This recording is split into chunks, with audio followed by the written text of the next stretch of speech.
Gauthier. Oui, ça va? Les bonbons, Oui. Alors on sait que Faites les bonbons, gaffe. c'est pas bon pour les dents. Ah oui. Ça fait mal au ventre. Toi, tu as retrouvé d'autres Oui, ça fait mal au éléments cul qui aussi, gênent un mais peu, c'est là. pas grave. Donc dis-nous en plus. Non, mais le problème, je vais vous dire, c'est qu'il y a 15 ans environ, l'industrie pharmaceutique sortait de son chapeau un nouveau syndrome, le syndrome de l'hyperactivité.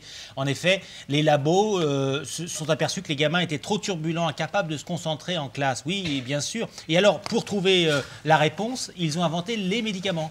Enfin, ils ont sorti des médicaments aux États-Unis. 15% des enfants, tu es là, pardon, 15% des enfants qui vont à l'école ont aujourd'hui droit à leur pilule d'obéissance, n'est-ce pas? Et ça fait le grand plaisir du géant suisse Novartis qui est leader sur le marché avec la Ritaline. Tu peux citer, excuse-moi de t'interrompre, Bien sûr. deux autres peut-être marques. Non, on cite rien. Et alors, jusqu'à présent, on ne savait pas trop quoi penser de l'hyperactivité. Est-ce que c'était normal? Est-ce que c'était pas gonflé? D'où ça vient? D'où ça provient? Alors, on s'est aperçu, une étude a montré que si nos enfants ne tiennent plus en place, ce serait la faute à la malbouffe. Et oui, une équipe de chercheurs anglais ont prouvé et ont édité dans la revue de Lancet, la revue médicale de Lancet, tout simplement, ils pointent du doigt les colorants, les conservateurs et les additifs. Et oui, mon cher Ghislain, car sache il n'a rien demandé en même temps. Hein, mais bien sûr, c'est qu'en observant les effets sur 300 enfants de 3 à 9 ans, ils se sont aperçus que plus il y avait d'additifs dans l'assiette, plus les gamins étaient hyperactifs. Alors, ils ont pointé du doigt plusieurs choses, je vais vous montrer.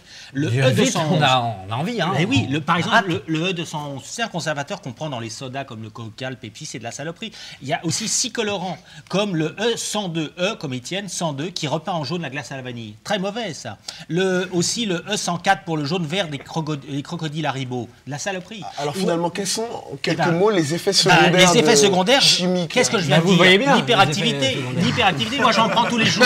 Parce que je fais mes après-midi avec Sarko qui me file ses bonbons. Et alors, le E124, les malabars à la fraise, dégueulasse. Mais c'est embêtant pour l'agroalimentaire parce que ça fait longtemps qu'on dit que les enfants sont obèses. Il y a 15 on le dit, on le prouve. Regarde, il y a 15 ce matin, on me le disait. Regarde Sarko, il est en surpoids permanent, n'est-ce pas? Tout à fait. Alors, il y a 15% des enfants qui sont en surpoids.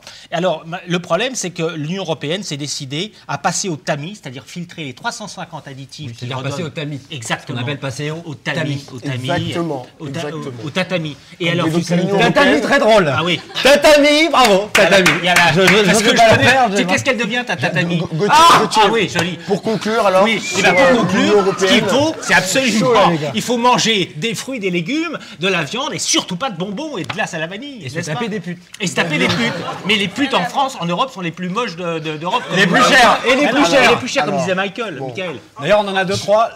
Alors, merci beaucoup, Gauthier. Merci. Donc finalement, j'adore ce que tu fais. Attention. Bravo.